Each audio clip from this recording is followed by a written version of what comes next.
In the name of the God whose mercy is profound, whose kindness is forever, can't we live without faith?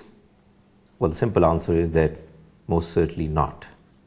The reason is that if you make a statement that you do not have a faith, what it means is that you believe that there is no God, there is going to be no hereafter, God has not sent any messengers, whatever claims about faith have been made are all false claims, then this statement in itself is also faith, because this statement too is relying on an understanding which cannot be seen, which cannot be observed, and therefore it too has to rely on certain arguments to disprove what others are trying to present in the form of their own respective faiths.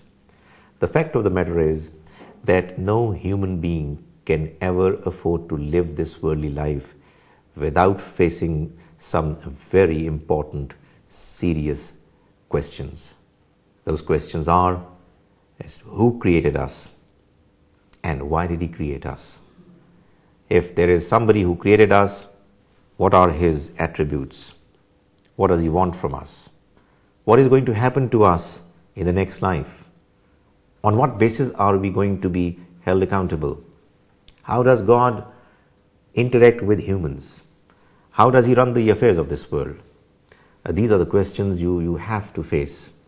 In actual fact, the attractiveness of this worldly life is what absorbs and involves people into its affairs, which leads them to become less interested in matters that have to do with faith. They are so deeply engrossed in their worldly endeavors that they become lazy and casual about religious matters and about questions regarding faith. As soon as a person goes through an experience of tragedy or shock, he or she is then inclined to know once again what the reality of this life is, because the individual becomes more serious about knowing what the truth is. So it is not that faith is unreasonable, it makes no sense.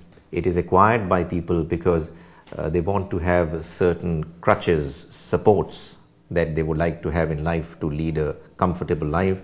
The fact of the matter is that faith is strongly needed by individuals, and it's only because of the overindulgence in worldly matters that people do not bother to have faith or to take interest in it.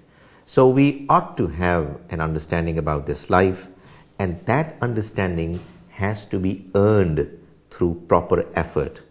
For we need to raise questions, we need to find answers to them, we need to desperately look for the one who has cared to create us and to send us to this life. Indeed, there are problematic questions.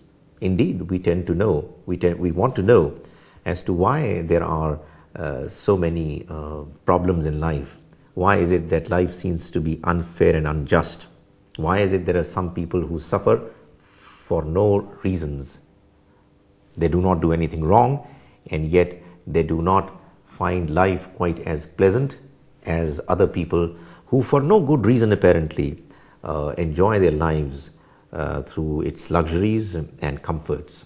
But when we look at the problems of this life, we become even more inclined to know what the answers are, and we try to find what the right answer to all these questions of faith is. The mystery of life is in itself a big question, and the answer to this mystery is solved by faith. Therefore, those people who live in a life of faithlessness are also actually acknowledging and presenting another faith, according to which there is no reality of this life, which of course, as I said, is a conclusion you draw only because you have not taken the question of faith seriously, because you have come to this world with a strong yearning to know what faith is, and the ups and downs of life, the shocks and the difficulties we face, they again encourage us to know more about what the reality of this life is. In other words, to know more about what true faith is. May God Almighty enable us to know what the real understanding about true faith is, and may He enable us to follow its requirements to the best of our abilities.